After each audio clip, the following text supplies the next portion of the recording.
多少人做过穿越回三国的白日梦啊！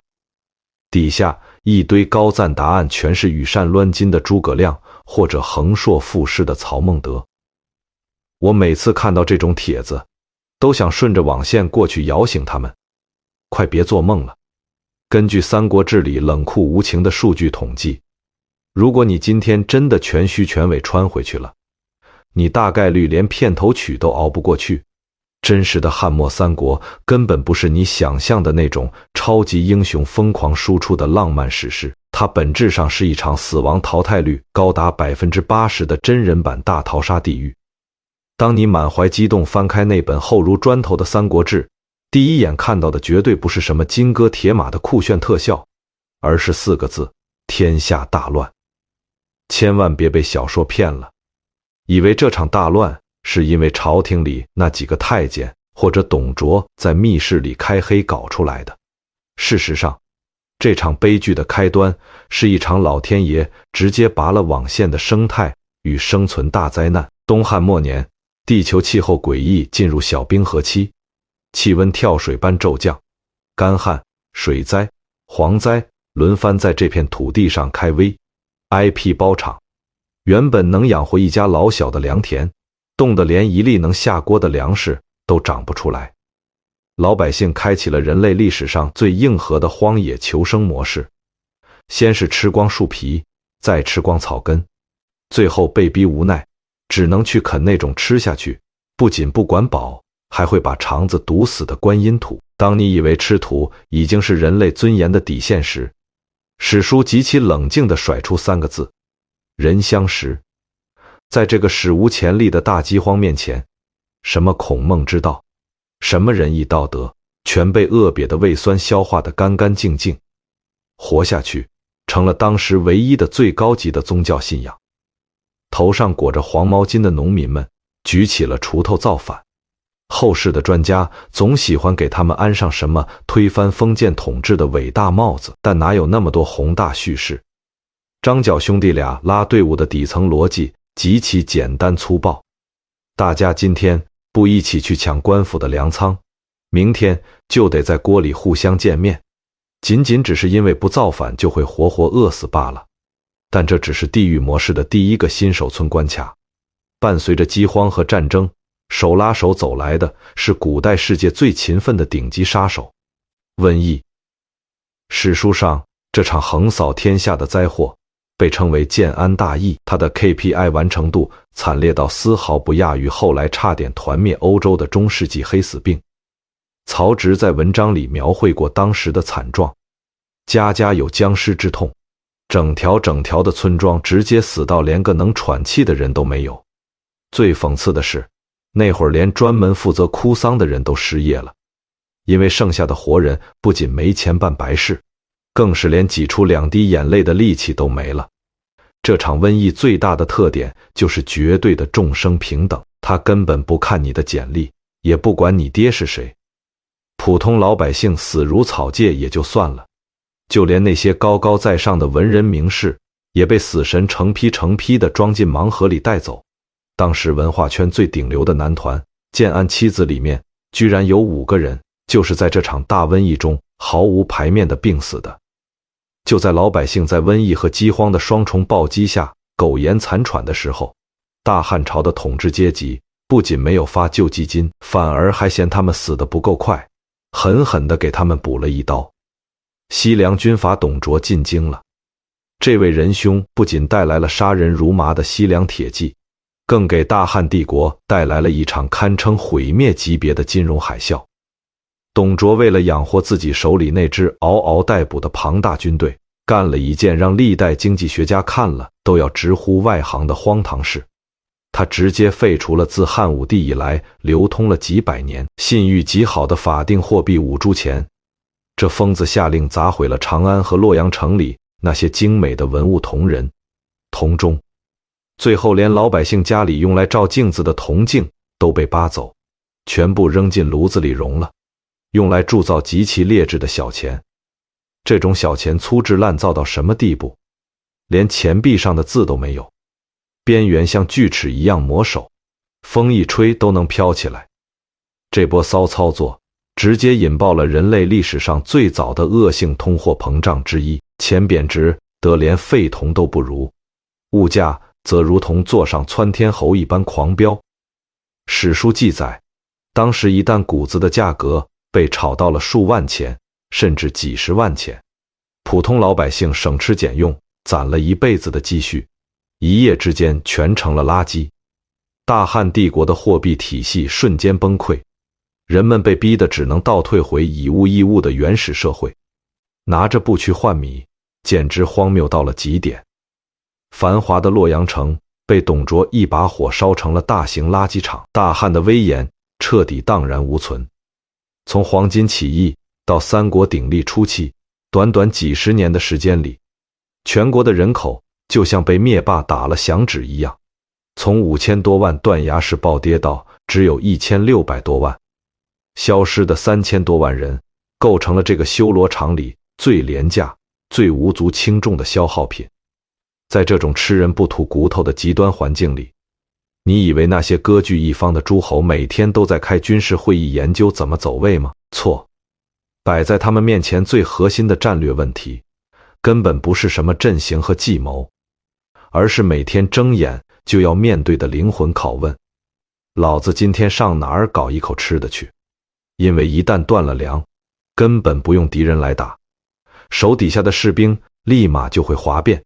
把你切成生鱼片。于是我们看到了历史上最滑稽也最悲哀的军阀变形记。袁绍，堂堂4世3公的顶级富二代，他手下的10万大军在河北找不到饭吃，只能天天去树林里靠吃桑葚来续命，硬生生把野战军吃成了素食主义者。再看看他弟弟袁术，在江淮一带穷途末路，甚至要派正规军下河去捞蛤蜊充饥，生生把中原大军搞成了海鲜捕捞队。但最狠的还是曹操阵营。据《三国志·魏书·程昱传》记载，程昱在给曹操筹集军粮，实在搞不到肉的时候，为了解决断粮危机，甚至直接在肉干里掺杂了人肉端给士兵吃。你听听，连正规军都到了吃人肉的地步，这仗打的还有一点人类的尊严吗？但就在中原大地沦为一片焦土的时候，曹操极其敏锐地抓住了这个乱世里唯一能够通关的密码。他看透了这群军阀互殴的本质，其实就是一场关于抢饭吃的零和博弈。于是曹老板给出了一个极其务实但也极其黑心的破局之道：屯田撕开表面的温情脉脉。曹操在许下搞的所谓屯田制，其实就是一个极度严密的国家资本主义血汗工厂。他把那些流离失所的难民和降兵全部圈起来，按军事化管理去种地。更绝的是他的分成模式，如果你用了国家的牛，收成的60%要上交，你自己只能留40%，不用国家的牛也是5-5开。这种收割韭菜的税率，要是放在和平年代，老百姓早掀桌子了。但在那个随时会被人做成肉干的乱世，这竟然成了最大的福报。因为曹操不仅给他们留了一口饭，还派保安军队保护他们不被别人吃掉。但是作为一台想要兼并天下的超级战争机器，光有堆积如山的碳水化合物是远远不够的。你要打造精良的铠甲，你要买能冲锋陷阵的上等战马，你还得发奖金给那些在前线替你卖命的骄兵悍将，这些全都需要实打实的硬通货，真金白银。可是汉献帝那会儿穷得连件像样的衣服都穿不起。董卓那场极其荒唐的恶性通货膨胀，又把整个大汉的货币体系砸了个稀巴烂。曹老板去哪儿搞钱呢？这就逼出了中国历史上最离谱，也最受后世网络小说作者喜欢的一项国家级创举。在陈琳当年为袁绍痛骂曹操的那篇《为袁绍习豫州文》里，白纸黑字地曝光了曹操干的好事。他专门设立了发丘中郎将和摸金校尉这2个正式的官方编制，请大家千万别拿《鬼吹灯》里的滤镜来看他们。这可不是什么散兵游勇、半夜提着灯笼的江湖盗墓贼，这是拥有国家正式财政编制，由最高军事统帅直接指挥的特种考古部队。他们不需要上阵杀敌，唯一的 KPI 就是挖坟掘墓，去地下寻找那些被死人带走的巨额财富。你不得不佩服曹操的变现能力。汉代人讲究视死如生，社会上极度盛行厚葬，那些王侯将相的陵墓里堆满了成吨的黄金、玉器和奇珍异宝，活人饿得在地上吃观音土，死人却躺在金山银山上。这事儿曹操能忍。摸金校尉最著名的一次大项目启动了，他们精准锁定了西汉梁孝王刘武的陵墓。刘武可是汉景帝的亲弟弟，当年富可敌国，这简直就是一个超级地下金库。曹操的大军也不打仗了，直接亲自上阵，挥舞着斧头劈棺取宝。据说单单从这一座墓里挖出来的金银财宝，就足足养活了曹操那支极其庞大的军队长达3年之久。一手拿着锄头逼活人种地，一手拿着洛阳铲带人去挖死人坟。曹操就是用这种极其现实，甚至可以说是完全不要脸的冷酷手段，硬生生在废土之上拼凑起了一台庞大的战争机器。而这台带着泥土腥味和死人财宝的战争机器，迎来的第一次地狱级抗压测试，就是决定整个北方霸权的官渡之战。在后世戏台和演义小说的魔改里，官渡之战被包装成了谋士们摇着羽扇斗智斗勇，各种华丽阵型对轰的舞台。但你要是翻开《三国志》的真实记载，这场战役的本质毫无美感可言，它就是一场令人窒息的后勤消耗战。当时袁绍拥兵10万，妥妥的北方第一大威，而曹操在前线的兵力处于绝对劣势。双方在官渡的烂泥地里死死僵持了几个月，拼的根本不是谁的阵型排得更好看，拼的就是谁大营里的粮食先吃完。这是一场极度煎熬的忍耐力测试大赛。曹操当时其实已经到了山穷水尽，快要精神崩溃的地步了。他甚至心态炸裂地写信给留守许都的尚书令荀彧，抱怨说自己真的快撑不住了，想要退兵认输。结果荀彧的回信极其冷酷，简直就是职场 PUA 的典范，死也要给我顶住，现在谁先退谁就得死。就在这命悬一线的时刻，打破僵局的转机来了。对粮食的精准打击成为了决胜的钥匙。袁绍阵营的高管许攸叛逃过来了，带来了一个足以致命的独家情报。袁绍把所有的粮草都囤积在了一个叫乌巢的地方。曹操一听，激动的估计连鞋都没穿。为什么他要连夜亲自率领最精锐的部队去烧乌巢？因为他太清楚了，这把火烧的根本不是什么粮草，烧的是袁绍10万大军的经济命脉和心理防线。乌巢的冲天大火一烧起来，前线援军原本就全靠一口饭吊着的军心瞬间就土崩瓦解了。这场被后人吹捧上天的以少胜多的经典战役，表面上看是曹操奇袭的战术胜利，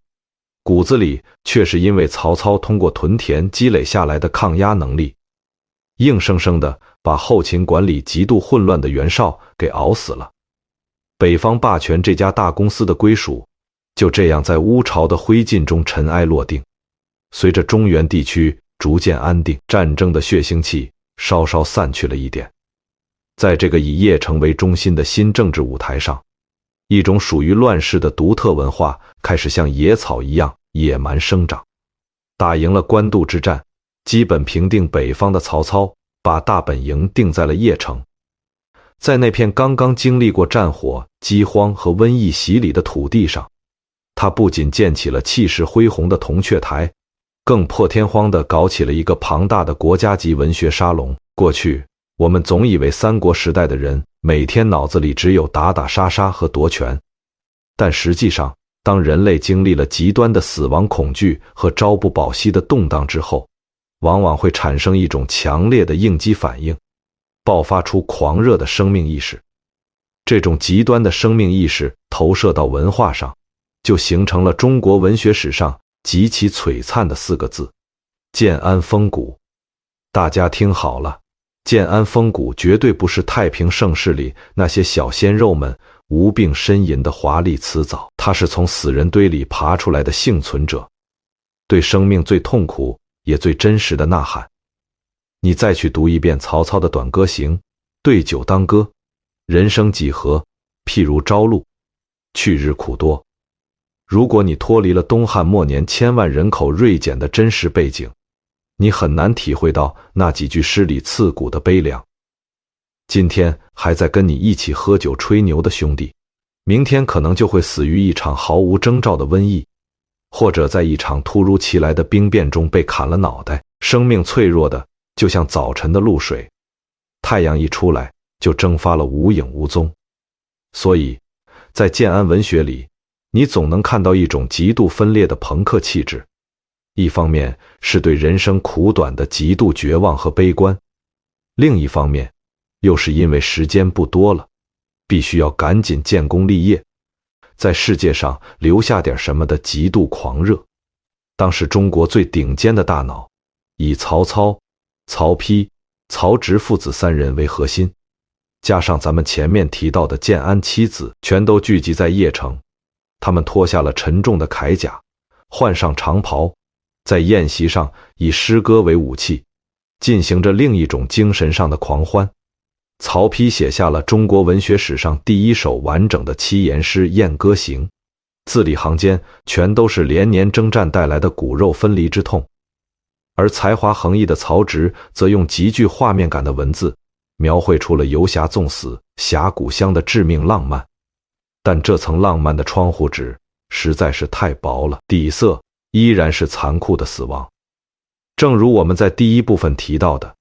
那场要命的建安大疫，毫不留情地摧毁了这个刚刚建立起来的文化绿洲。建安七子中的王略、徐干、陈琳、应申、刘桢这5位文化圈顶流，全都在建安22年的那场瘟疫中相继悲惨病死。曹丕后来在给朋友吴质的信中写道：昔日游处，行则连鱼，止则皆袭，何曾须臾相识，每至伤浊流行，丝竹并奏，酒酣耳热，仰而赋诗，当此之时，忽然不自知乐也。这段文言文翻译成今天的大白话，就是当年咱们这帮人天天形影不离，一起喝酒唱歌，以为大家都能活到100岁，谁能想到一场瘟疫扫过来，整个群聊里的人都快死绝了呢？除了由死亡焦虑疯狂催生出的文学大爆发，建安风骨能够迅速传播，甚至流传后世，其实还有一项经常被文科生忽略的底层技术革命——造纸术的普及。虽然我们都知道东汉的蔡伦改进了造纸术，但在整个东汉时期，知识的载体依然主要是极其笨重，能把牛压死的手写竹简，或者是价格贵到离谱的丝帛。直到汉末三国这个战乱频发、物资极度匮乏的时期，纸张才因为其相对低廉的成本，迎来了真正意义上的大规模商业化应用。当时有一位叫左伯的书法家，他极其硬核地改进了造纸工艺，造出来的纸张洁白细腻，被称为左伯纸，瞬间成了当时邺城文人圈子里的顶级奢侈品。大家千万不要小看从竹简到纸张的转变，这是一次信息传输速度的绝对降维打击。过去写一封几千字的信，得用牛车拉着竹简去送，不仅慢得像蜗牛，在乱世里还容易被人劈了当柴烧。现在好了，无论是曹操在前线发布的军令，还是邺城文人们互相唱和的诗赋，都可以写在轻薄的纸张上，靠着快马迅速传递。这不仅大大提高了曹魏政权的行政和军事运转效率，也让建安文学能够在极短的时间内传遍大江南北，形成了一种跨越地域的文化共鸣。然而，就在北方的文学青年们还在感叹人生的时候，南方的另一群狠人已经开始了一场血腥的黑帮式创业。邺城的诗酒风流和文人们的疯狂内耗，终究只是乱世中短暂的喘息。当曹氏父子在北方一边冷酷地通过屯田恢复经济，一边靠文学收拢人心的时候，在遥远的南方，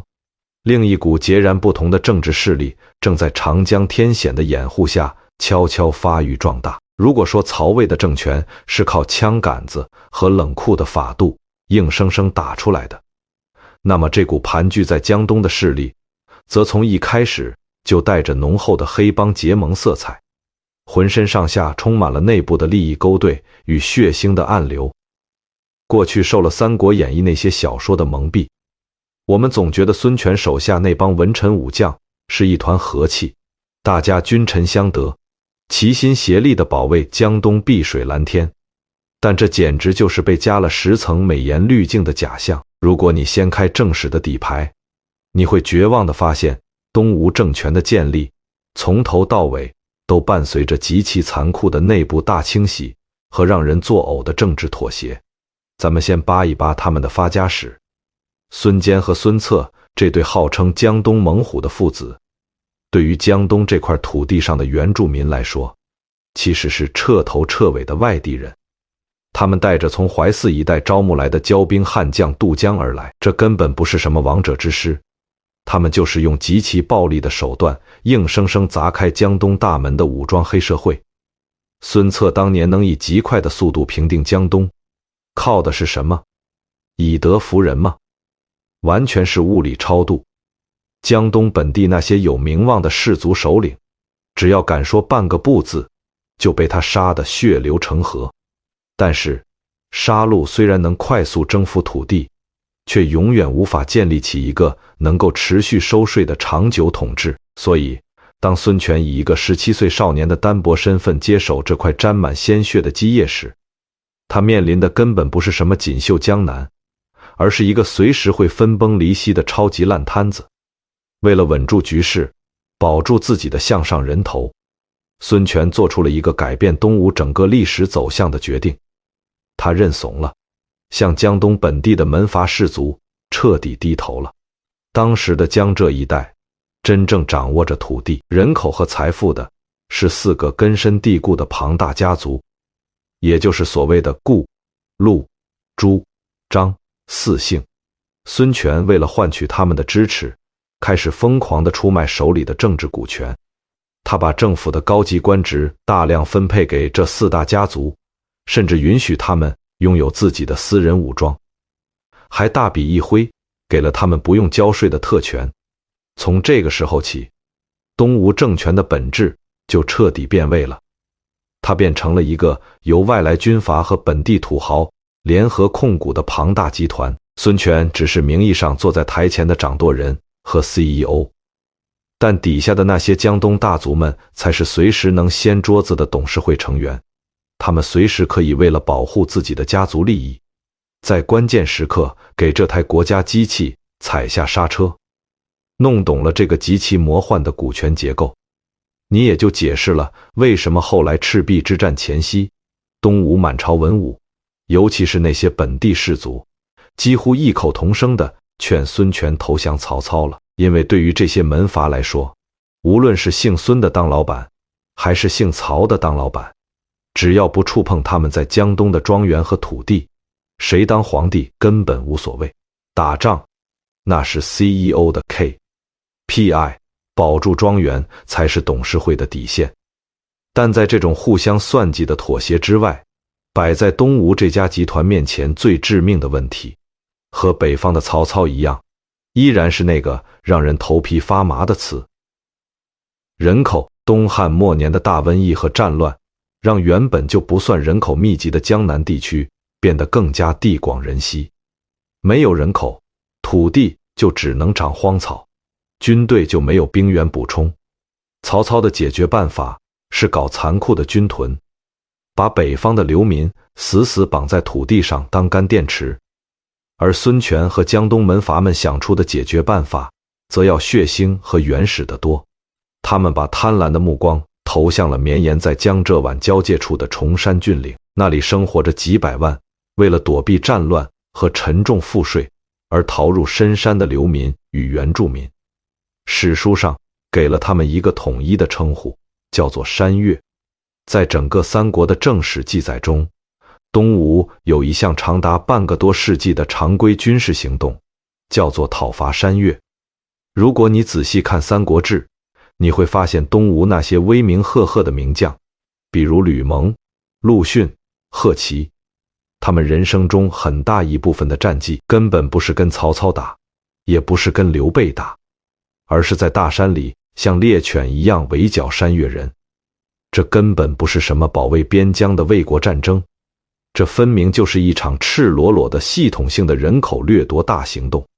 东吴的精锐军队进山之后，采取的策略极其冷酷无情。史书上记载了令人窒息的8个字：强者为兵，羸者捕户。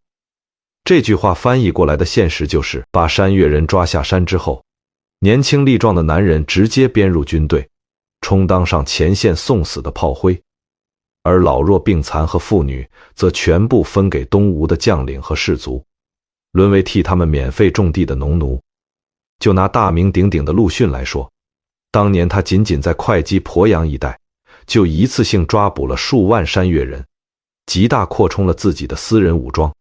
东吴政权正是靠着这种残酷的内部殖民和掠夺，硬生生从大山里榨出了巨大的人口红利，这才勉强支撑起了他们在江东割据称雄的资本。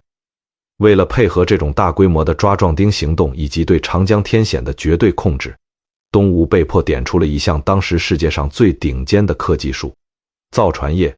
因为江南水网密布，东吴的战船造得极其庞大且先进。正史记载中，东吴有一种叫楼船的巨舰，上面甚至能建起好几层楼阁，可以容纳数千名士兵。在那个大家还在拿冷兵器互砍的时代，这玩意儿简直就是内河里移动的航空母舰。这种强大的航海能力直接催生了东吴向海外掠夺人口的狂妄野心。到了黄龙2年，孙权做出了一个极具历史意义但也极其疯狂的决定。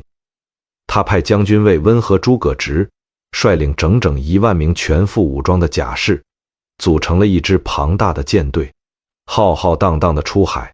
寻找传说中的夷州，也就是今天的台湾。千万别把这想象成什么为了开阔眼界的伟大地理大发现。孙权给这支舰队下达的死命令，依然只有极度赤裸的2个字：抓人。然而，那个时代的航海技术和医疗条件根本无法支撑如此大规模的跨海远征。舰队在海上遭遇了恐怖的风暴，随即爆发了极其严重的瘟疫。当这支舰队历经千辛万苦回到东吴时，1万名精锐士兵竟然病死了8、9成，仅仅带回来了几千名当地的原住民。孙权看着这笔血本无归的荒唐买卖，大为光火，毫不犹豫地将魏温和诸葛直下狱处死。这场极其惨烈的远征，不仅成为了大陆政权与台湾地区最早的官方接触记录，更暴露出乱世中一个政权为了活下去，对人口那种极度病态的渴求。而在长江的上游，那个口口声声把仁义挂在嘴边的刘备，也终于要对老百姓的钱包露出他冷酷的獠牙了。咱们现在把目光沿着长江往上游推，去看看那位在小说里永远眼含热泪，把仁义2个字焊在脑门上的刘皇叔。当刘备历经9981难，终于打进成都，建立起自己的蜀汉政权时，你以为迎接他的是老百姓的夹道欢迎和堆积如山的金银财宝吗？错，迎接他的是一场足以让他的政权在开局第1天就原地破产的史诗级财政危机。当年为了忽悠手底下那帮跟着他一路出生入死的骄兵悍将卖命攻城，刘备在城外许下了一个极其没底线的诺言：只要打下成都，府库里的金银财宝任由你们拿，我1分不要。结果士兵们确实是强爽了，但等刘老板高高兴兴地坐进益州牧的办公室，拉开抽屉一看，傻眼了，国库被抢得比脸还干净。别说发展经济了，下个月军队的工资和军粮都发不出来了。军队一旦发不出饷，这帮丘巴立马就能把你这仁义之师的招牌给砸了。在这个关乎生死存亡的时刻，站出来拯救刘备的根本不是大名鼎鼎的诸葛亮，而是一个叫刘巴的顶级金融政客。这位刘巴给刘备出了一个极其阴损狠辣的主意，史书上记载了8个字：铸值百钱，平诸物价。这8个字是什么意思呢？说白了，这就是人类金融史上堪称教科书级别的一场由国家机器主导的超级割韭菜魔术。我们前面说过，大汉的法定货币是5铢钱，1枚就是1枚的购买力。刘巴发明的这个值150铢，顾名思义，就是官方强行规定，这1枚新铸的钱直接抵得上老百姓手里100枚5铢钱的价值。最荒唐的是，这枚值100钱的重量和含铜量仅只比普通的5铢钱重了那么一丁点儿，这已经不能用劣币驱逐良币来形容了，这是赤裸裸的官方持牌抢劫。刘备政权用极低的成本疯狂印发这种大面额的虚假货币，然后强制要求在市场上流通，用这些破铜烂铁去强买老百姓和益州本地土豪手里的粮食、布匹和硬通货。短短几个月的时间，刘备的国库就像变魔术一样，再次被塞得满满当当。史书还特别不要脸地夸了一句：数月之间，府库充实。但各位，财富是绝对不会凭空产生的。刘备多出来的这些钱，全都是把益州老百姓几十年的积蓄瞬间清零换来的。益州本地的世家大族和普通百姓，眼睁睁看着自己手里的真金白银和粮食变成了一堆面值虚高、根本花不出去的废铁。过去我们总被洗脑，觉得刘备在蜀汉是深得人心，军民鱼水情。但你只要看看这种堪称吸血鬼级别的经济掠夺，你就能瞬间顿悟，为什么后来邓艾的大军兵临成都时，益州本地的士族不仅没有拼死抵抗，反而第一时间跑去劝后主刘禅赶紧投降。因为从刘备强制发行第1枚值100钱开始，蜀汉政权和益州本地人的阶级仇恨就已经彻底拉满了，根本没得洗。不过靠着滥发货币搞通货膨胀这种流氓套路，终究只能用一次，属于一锤子买卖。等到刘禅继位，诸葛亮全面接手蜀汉帝国，准备开启规模浩大的北伐时，他这个绝顶聪明的大脑非常清楚，靠抢夺本地人的财富根本支撑不起几十万大军连年征战的巨大消耗。当时的蜀汉面临着一个绝望的物理极限，地处西南，人口在三国之中最少，只有区90万，连人家曹魏的一个零头都不到，没有人口就没有税收，拿什么去跟占据中原、地大物博的曹魏拼消耗？诸葛亮给出的破局答案极其超前，搞高端制造业，发展外向型出口经济。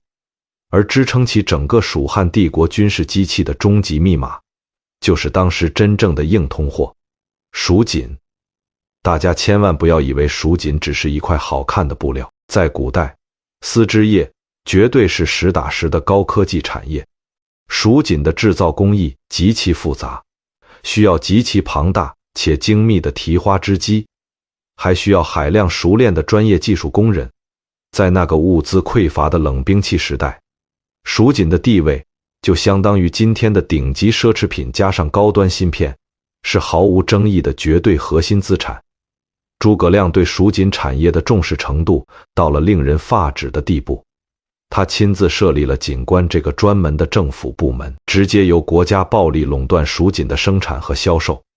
甚至在成都城外专门划定了一座锦官城，来进行极其森严的封闭式管理。他曾经极其直白地留下一句话：今民贫国虚，绝敌之资，唯养锦耳。翻译过来就是老百姓穷，国家没钱。咱们将来跟曹魏死磕的军费，就全指望卖这些高科技布料了。那么，这些天价的蜀锦到底卖给谁了呢？这才是历史上最魔幻也最讽刺的一幕。蜀汉最大的贸易伙伴，最大的买家，正是他们在战场上博弈到了白热化的死敌曹魏和东吴。因为曹魏的达官贵人和世家大族对这种华丽的丝织品有着近乎疯狂的痴迷和虚荣心，于是你就能看到这样一幅精神分裂的历史画卷。曹魏的贵族们一边在战场上跟蜀军殊死搏杀，一边在私下里大肆挥霍黄金白银，购买蜀军秘密渠道过来的蜀锦。诸葛亮就是靠着这种降维打击般的高端贸易战，源源不断地从死敌那里换回了蜀汉急需的黄金、白银、战马，甚至是粮食。蜀军前线挥向战场的每一件利刃，背后都沾满了锦官城里职工们的汗水。既然聊到了前线砍人的刀，我们就不得不把目光从蜀汉的账本上挪开，去看看那些真正在战场上决定生死的冷酷兵器。在那个没有火药的时代，古人为了将实战的效能提升到极致，把冷兵器的科技树点到了何等惊人的地步。首先，请砸碎你们脑海里那种武将骑在马上，拿着各种奇形怪状的长兵器，互相报上名号，然后单挑的烂俗滤镜。真实的汉末三国战场，真正的主角是密密麻麻的步兵方阵，而这些步兵手中最具统治力的近战武器，是一把看似极其不起眼的铁器——环手刀。在西汉以前，军队大量装备的是双刃的剑，但剑这玩意儿太娇贵了，在方阵对撞中极其容易折断，而且训练士兵用剑的成本极高。于是三国的军工厂完成了一次极其务实的暴力升级。环手刀，单面开刃，刀背极厚，刀身笔直。他放弃了一切花里胡哨的剑法，就是一种纯粹为了大力劈砍而生的杀戮工具。当时的冶炼技术已经硬核地点出了百炼钢的科技树。铁匠们通过极其枯燥的反复加热、折叠、锻打，把钢铁里的杂质死死挤压出去。一个装备了百炼钢环手刀的重装步兵，在战场上只需要闭着眼睛，用尽全身力气向前猛劈，那巨大的动能可以直接击碎敌方的防线，甚至劈开对面的皮甲。曹操和孙权为了提高杀伤效能，都曾下令集中全国最顶尖的工匠，为禁卫部队成批打造这种顶级冷兵器。而在远程武器方面，诸葛亮更是把物理机械的杀伤力推向了巅峰，搞出了大名鼎鼎的诸葛连弩。在小说里，这玩意儿被吹成了古代的加特林机关枪，无坚不摧。但在《三国志》的真实记载里，诸葛连弩的战术定位根本不是单点狙击，而是阵地防御和火力压制。它的单发穿透力其实很有限，很难射穿曹魏重装步兵的铁甲，但它恐怖就恐怖在一弩时使俱发的高密度打击。想象一下，在岐山崎岖的峡谷里，几千把连弩同时扣动扳机，瞬间在空中交织出一张密不透风的金属剑网，这足以让任何敢于冲锋的敌军前锋瞬间崩溃。至于运送这些武器和粮食的木牛流马，也根本不是什么成精了能自己走路的木头机器人。根据现代工程学的复原，它其实是一种极度贴合蜀地复杂地形的特种单轮或四轮推车。它的重心被设计得极低，自带刹车装置，甚至极其超前地运用了杠杆原理。一个普通的士兵推着它，能在崎岖的栈道上运载几百斤的军粮，极大降低了人力的热量消耗。这是古代力学在被迫到极限后爆发出的惊人创造力。然而，无论军工科技多么发达，只要上了战场，人类的肉体依然是极其脆弱的。在那个没有抗生素和外科手术的时代，战场的致死率极其恐怖，很多士兵根本不是当场被砍死的，而是在受了轻伤后死于破伤风、伤口感染或是坏疽。更绝望的是，几十万人聚集在卫生条件极差的军营里，一旦爆发瘟疫，军队的崩溃只在朝夕之间。著名的赤壁之战，曹操之所以败退，一半是因为周瑜的火攻，另一半其实是因为曹军大营里爆发了极其惨烈的瘟疫。在这个绝望的医疗地狱里，神医华佗试图用外科手术来对抗死神。他发明的麻沸散是世界医学史上最早的全身麻醉特殊配方。他甚至敢切开病人的腹腔，切除坏死的肠子，这在当时简直就是逆天改命。但悲剧的是，在那个阶级森严的时代，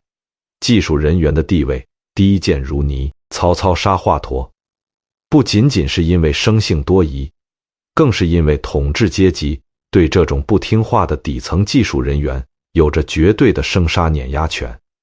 而另一位医圣张仲景，他的家族在建安大疫中不到10年就死了一大半，其中70%死于伤寒。这种灭门之痛逼着他写出了《伤寒杂病论》。他第一次把治病从跳大神和求神拜佛的巫术中剥离出来，确立了辩证论治的科学原则，把人体看作一个可以通过观察症状对症下药的物理系统。在那个烽火连天的修罗场里，他留下的药方不知道默默挽救了多少濒临破碎的家庭。但医生的手术刀终究医治不了一个正在加速腐烂、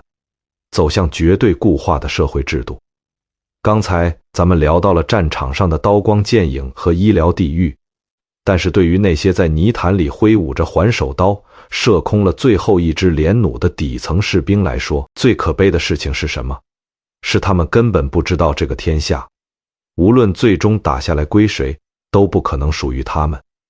因为就在洛阳那座金碧辉煌的朝堂之上，一场极其隐秘却彻底锁死了中国几百年阶层通道的政治分赃，早就悄悄完成了。在这个新游戏里，决定你命运的不再是你砍了多少敌人的脑袋，而是你投胎的运气。这场顶级政治分赃的发起者正是曹老板的好大儿接班人曹丕。公元220年，一代枭雄曹操病死，接过大权的曹丕1秒钟都不想等了。他迫不及待地想要完成他老爹一辈子都没敢迈出的那一步，把汉献帝踹下台，自己当大老板。但是曹丕心里很虚，他没有他爹那种在尸山血海里杀出来的绝对威望，他凭什么让天下人乖乖改姓曹？为了买到合法性，曹丕做出了一个极其短视且疑惑千年的妥协。他要向当时真正掌握话语权、土地和隐匿人口的超级利益集团世家大族疯狂让利。他采纳了尚书陈群的建议，搞出了一套名为9品中正制的全新 HR 选官系统。这玩意儿表面上看着极其科学，国家在各地设立中正官，负责给天下人才打分，按照家世、道德和才能分成，从上上到下下9个等级，朝廷直接按这个等级给你发 offer 当官。这听起来很公平，对吧？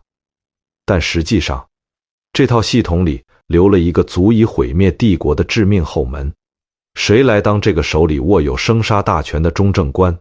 朝廷规定必须由现任的高官来兼任。而当时朝廷里的高官是谁？全都是世家大族的人，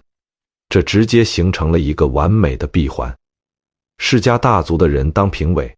然后他们去给自己的亲戚、老乡和家族子弟打分，最后的结果还用想吗？仅仅过了没几年，这套制度的遮羞布就被彻底撕掉了，家世成了评定等级的唯一核心标准。如果你投胎技术好，生在弘农杨氏、颍川荀氏或者河内司马氏这些顶级豪门，哪怕你是个连公文都看不懂的平庸之辈，你生下来就会被评为上品，直接当大官。而如果你是个平民老百姓，哪怕你有张良的脑子、韩信的兵法，只要你爹不是当官的，你一辈子最多只能是个下品，在基层打杂到死。这就是历史上那句极其著名的绝望呐喊：上品无寒门，下品无士族。当年曹操打天下的时候，3次颁布求贤令，狂傲地告诉天下人，我不管你道不道德，不管你是不是个看大门的，只要你能打仗，能治国，老子就提拔你。曹魏的猛将张辽是降将，于禁是底层士兵出身，大军师郭嘉是个出了名不修边幅的浪子。正是这种野蛮生长的生命力撑起了曹魏。结果到了曹丕这里，砰的一声，那扇允许底层人逆袭的大门被这帮世家大族死死地焊上了，连条缝都没留。这种让人绝望的阶层固化，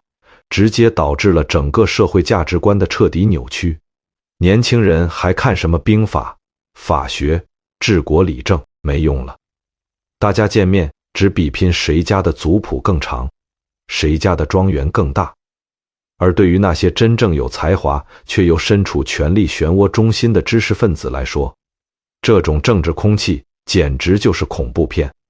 因为朝堂全被几大家族垄断了，政治斗争不再是路线之争，而是你死我活的家族绞杀。你说错一句话，甚至随口念错一首诗，可能就得全家彻底的抹除。既然现实世界是一把焊死的锁，既然连闭嘴都可能惹祸上身，当时中国最顶尖的那批聪明人，比如王弼、何晏，发明了一种极其高级的精神避难所——清谈。什么是清谈？就是一群文化大 V 聚在一起，绝对不聊任何国家大事，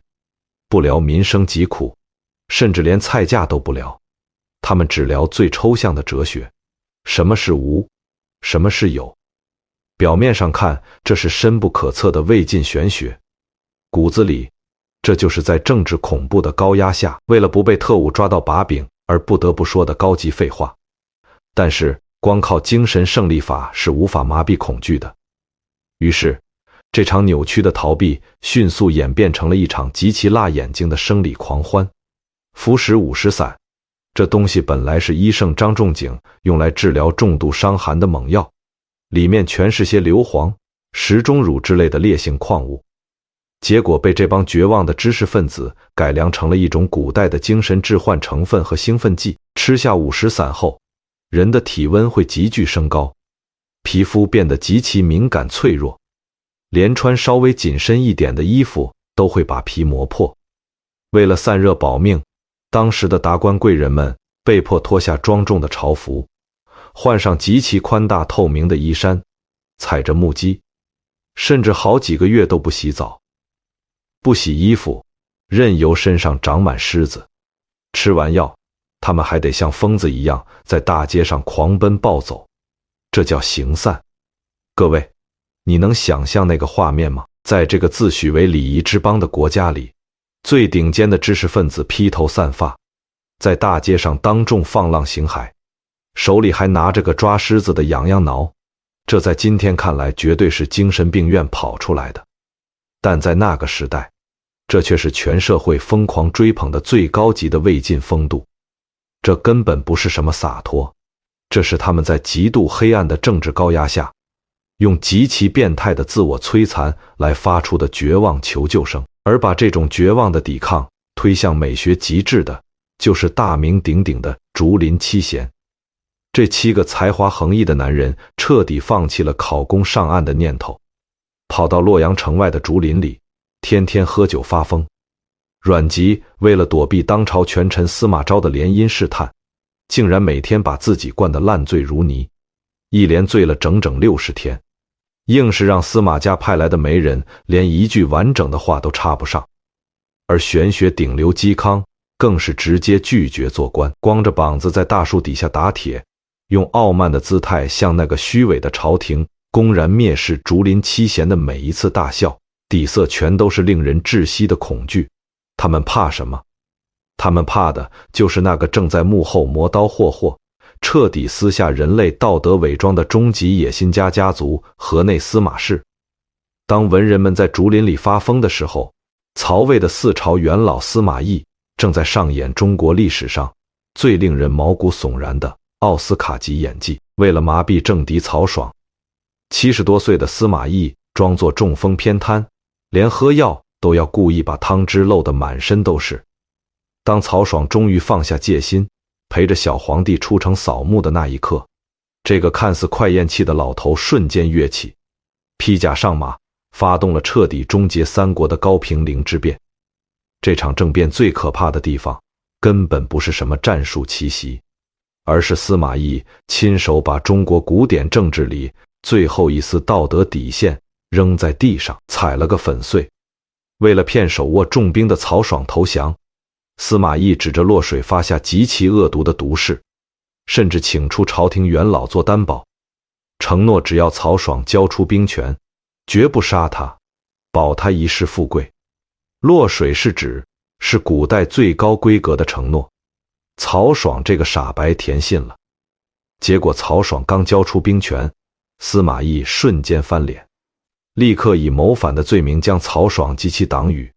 甚至连那些毫不相干的亲戚朋友，整整5000多人全部押赴刑场，残酷的清算。这5000颗滚落的头颅，向天下宣告了一个极度黑暗的生存法则。在这个时代，什么道德、契约、毒誓，全都是擦屁股的废纸。只要为了权力，可以没有任何底线。从这天起，政治斗争退化成了最野蛮的丛林法则。司马昭后来连装都不装了，直接指使手下当街把曹魏的皇帝刺死在皇宫门前。那些曾经高高在上的世家大族，面对这种毫无底线的屠刀，最终选择了集体下跪，成了绞肉机的帮凶。然而，就在北方的政治伦理彻底崩塌为浑浊的泥淖的时候，在遥远的蜀汉却闪烁着一丝极其强烈的理想主义的微光。过去，我们总以为诸葛亮是个满嘴儒家道德的老好人，但在《三国志》的真实记载里，诸葛亮治蜀的底层逻辑极其硬核，根本不是儒家，而是绝对的法家。他曾经冷冷地指出，蜀地之前就是因为太宽纵，才导致法度败坏，现在必须用严刑峻法来立规矩。诸葛亮的严是六亲不认的。他最看重的接班人马谡在街亭违背军令导致战败，诸葛亮虽然哭得死去活来，但依然毫不犹豫地将他斩首示众。蜀汉地位仅次于他的托孤重臣李严，因为运粮不利还想甩锅，直接被诸葛亮剥夺一切官职，流放为平民。在蜀汉，没有任何人可以凭借资历或者皇帝的宠爱凌驾于法律之上。但最震撼的历史反差在于，诸葛亮把老百姓管得那么严，用沉重的赋税支撑连年北伐。为什么他死在五丈原的时候，蜀地的老百姓却犹如丧考夯，甚至几十年后还在民间自发地祭祀他？《三国志》的作者陈寿给出了答案：尽忠义使者，虽仇必赏；犯法怠慢者，虽亲必罚。老百姓其实不怕法律严酷，就怕法律不公平。诸葛亮手握国家的绝对权力，但他死的时候，家里竟然只有800株桑树和15顷薄田，连多余的1尺布、1两银子都没有。在满嘴仁义道德，实则全是背叛与屠杀的北方朝堂的衬托下，执行严刑峻法的蜀汉政权，却因为统治者的绝对公平和无私，成为了这个吃人乱世中唯一闪烁着理想主义光芒的政治灯塔。只可惜，这束光终究太微弱了。在绝对的国力、人口和资源碾压面前，诸葛亮的所有努力都像是在对抗不可逆转的物理学定律。当这漫长而残酷的三国乱世终于敲响了丧钟，在西晋初年，洛阳城的一盏孤灯下，一个叫陈寿的落魄中年人正用笔尖记录着这刚过去的100年地狱。作为一个亡国之臣，他每天都在刀尖上跳舞。他必须小心翼翼地应付司马家的政治审查，把曹操叫做武帝，把刘备、叫做先主，把司马懿的卑劣用极其隐晦的笔法藏在字里行间。但即便如此，他依然用尽全力为我们留下了一部尽可能真实的《三国志》。今天咱们这趟地狱之旅终于到站了。当我们合上这本沾满血泪的《三国志》，请永远记住那一笔糊涂账：从黄巾起义时的5000多万人口，到西晋统一时仅剩的1600万，这消失的3000多万人，绝对不是英雄传记里的无聊注脚，他们是被瘟疫吞噬的村庄，是被军阀屠戮的城池，是易子而食时的惨绝人寰，是无数个倒在屯田里被纸摆钱榨干血汗的普通人。三国从来不是一个值得我们去向往的浪漫时代，那是中国历史上最黑暗、最寒冷，也是最残酷的一座绞肉机。但也就是在这片令人绝望的废土上，人类为了活下去而迸发出的政治智慧、文学风骨和科技创造，才显得如此惊心动魄、熠熠生辉。这才是这段历史留给我们真正的遗言。